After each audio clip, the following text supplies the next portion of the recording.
Okay, sige. Hello, madam. Hello po. Okay. May box tayo. Sakot. Box. Yung pwede. Kunin mo yung kay Kipet. Oo. Ano yung ginawa niya dito? Okay, good day mga Airsoft. Good day mga kabigman. No? Ginabi na kami. So, nandito tayo ngayon. Na-video mo yun nandun? Okay, nandito tayo ngayon. Dito sa Quezon City, bali tinakbo natin to. Okay, ito yung unit na napili ng ating ka-airsoft, no? Na si Sir, currently nasa Texas, USA pa siya, no? Then si Madam ang magre-receive ng unit. So far, hindi ko alam kung marunong si Madam pumutok, pero ganun naman i-guide na lang natin, no?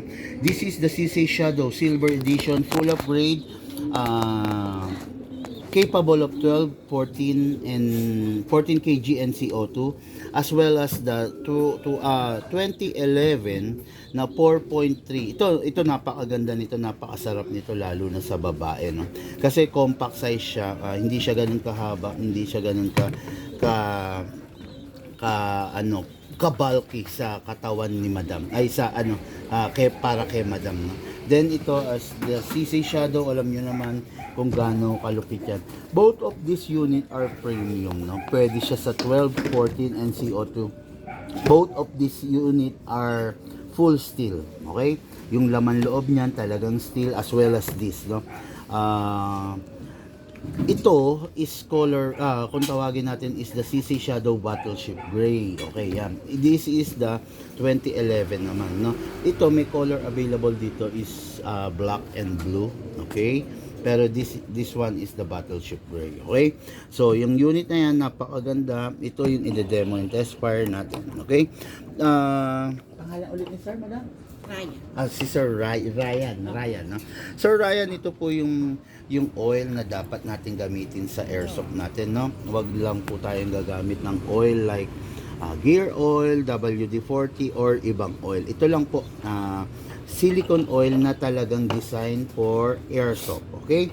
Then this is the speed loader para po makakapag-load tayo ng maayos, mas mabilis. Gagamit po tayo nito. Okay, then this is the gas na 12 kg. Ito po yung standard na gas. Okay, bali pag po ito naubos, hindi po ito nare-refill, disposable po ito. One canister is equivalent to 50 magazine since yung unit nyo is both parehas po upgraded. Kung hindi po upgraded yung unit nyo, one canister is equivalent only to 20 to 25. Pero dahil upgraded, kaya umaabot po ng 50 na refill ito ng magazine. This is the 12 kg and this is the 14 kg. 14 kg po, dinesign to para sa mga rifle na gas group. Kung ordinary unit lang ang gagamitin ninyo, hindi siya pwede sa 14 kg. Pero since premium and upgraded unit to, pwede po siya sa 14 kg as well as sa CO2, no? Ito again, both of the unit pwede rin sa CO2. Okay? Tapos ito, 0.20 grams and 0.25 grams. Ang difference po nito, 0.25 grams is mas mabigat, kaya mas fatal, kaya mas less yung range niya. Okay? Yung 0.20 naman, magaang, mas long range. Kaya lang, dahil nga magaang siya, ang downside nito is medyo nagwawabol kung mahangin ang paligid. Kaya it is very important na tansyahin mo, aralin mo kung ano yung timplada ng hangin sa paligid mo para ma-meet mo yung pagiging straight ng bala. Okay? Before I proceed, Madam, ang unit po is lifetime warranty. Paki-remind lang kayo, sir. Halimbawa, 2 years from now, 3 years from now, nagka-problema po yung unit, kukontakin nyo lang po kami. Hanggat maaari, wag nang bubuksan. Okay, then, nag-request si sir ng hard case. So, napakaliit na bagay. Bigay na natin. Okay, so, hawak. Ito po ako, madam. Lapit ka, madam. Hindi ako nangangagal. Siya na lang po magpapayag. Sige po, nakasubok naman na. Ay, hindi pa. O, di ngayon, igagay na lang kita. Ha? Okay, simulan natin dito sa 2011. What is good and special ba about the 2011? Ang 2011, normally, okay, ang 2011, normally is a caliber 45 replica, no? Since caliber 45 replica siya, naka-design talaga siya na maging malakas, no?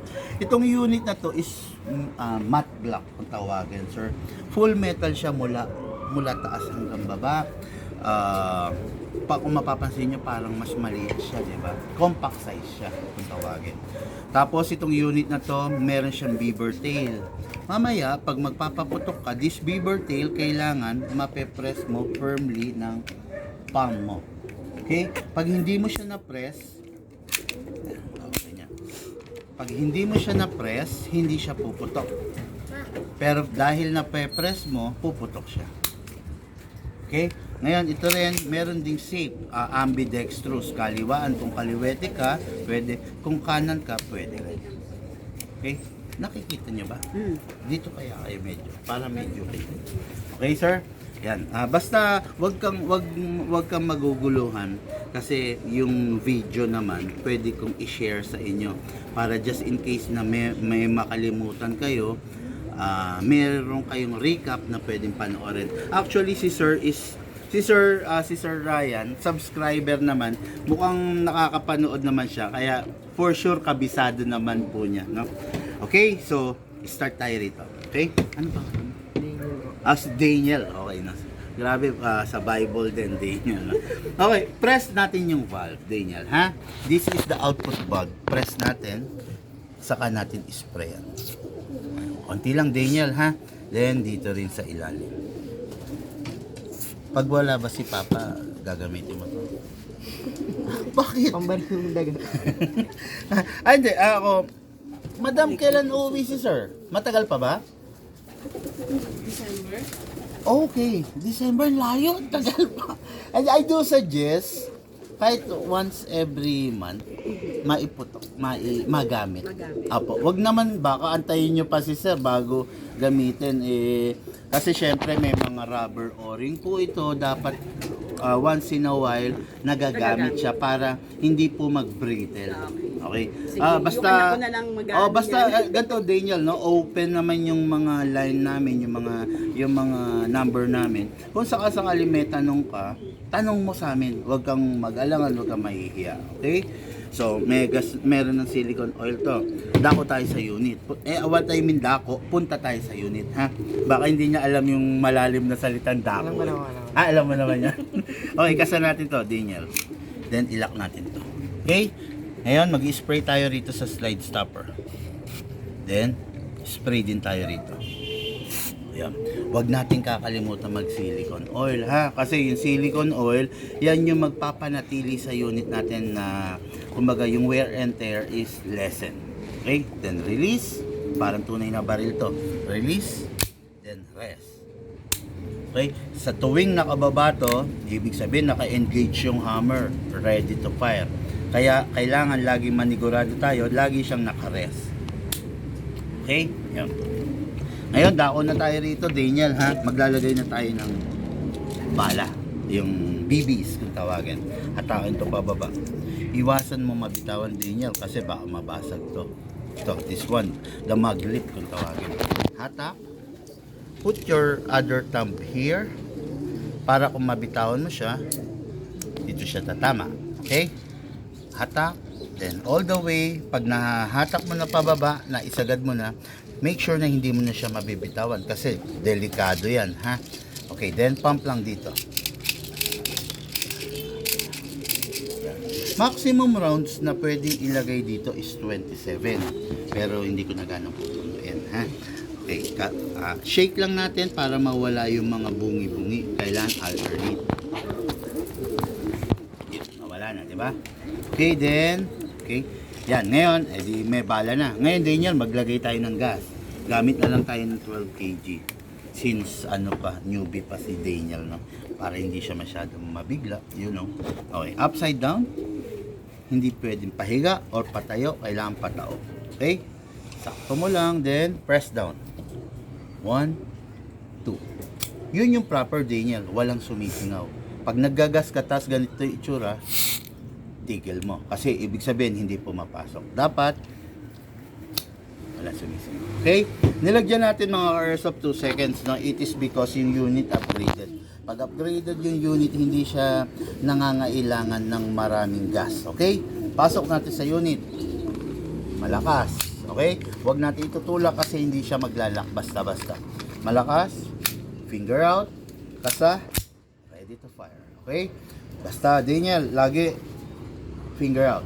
Papasok mo lang pag puputok mo na. Pag may ginagawa ka, always finger out. Okay?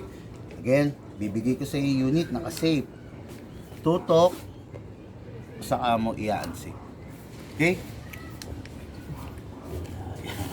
Sige, sige. Finger out, finger out, finger out. Yeah, okay. Teka lang po yan. medyo nataranta si madam. Ayan, actually okay na po yan, madam. Okay, Daniel, ganito, no? Ang pinaka-proper, ito is between dito sa rib side. Okay? Then stretch your arm. Wag muna, nandun pa si mami. Finger out, finger out. Yes, okay? Again. Sige, sige. Tutok mo muna, sige. Okay? Tandaan lang. This, taas mo to. Okay, yan. Paa mo kuya, ayusin mo. Yan, yan. Ayusin mo yung paa mo Yan, kuya. medyo wag yan. Talagang, Ibuksan mo yung... okay, yan. Then, unsafe. Yes. Dito ka tumingin, wag sa akin. Ayan. Ito, Hindi pa marunong. sipat mo din. Okay, firing. Huwag ka malikot. Sarap, di ba? Sige, actually, pumasok naman. Okay. Tumatapos siya. Sige. Mataas siya. Okay. Sige, hanggang maubos yung bala. Sige kuya. Baka may matamaan sa baba. Wala. Wala naman. Nagpa-bounce back lang yung pero wala naman. Sige, sunod-sunod po kuya. Naiinip si Mami. Okay, yan. Open slide, Daniel. Kaya nag-open slide kasi wala na bala. Madam, gusto mag-fire? Ay! Kaya nag-open slide kasi wala ng bala. Next thing to do, release the magazine, then release the slide, then rest the hammer by pressing the trigger. Medyo bibilisan ko, umaambon. Grabe. Sige lang, sige, sige. Okay, then the other unit of the CC Shadow 2, the Everyman's Dream, the Shadow 2. Release magazine. Ganun din. Kung paano yung ginawa natin kanina, ganun din. Press, Sige then kuya. spray. Ay sir, ako daw po. Okay, then next. Okay. Si mami daw. Sige, si Mami yung next. Then sa unit, kasa, ilock manually, then spray sa nozzle. Ayun. Then release, then rest. Full upgraded yung unit lahat, no? Naka fine tuning, naka trigger job, naka fix outer barrel, naka hop up rubber, naka hammer protection pad. Okay, then gas natin. Upside down, then press down. 1, 2. Okay, then bala. Hatak all the way, then put the other thumb, then bala. Okay, then ito, halugin po natin sideways para mawala yung bungi. Okay, alternate. Pasok sa unit, kasa. Ready to fire, madam. Okay, madam, hawak muna. Okay, then, dito muna, madam, then hawak. Dali lang, dali. Oo. Okay. Sige, madam. Firing.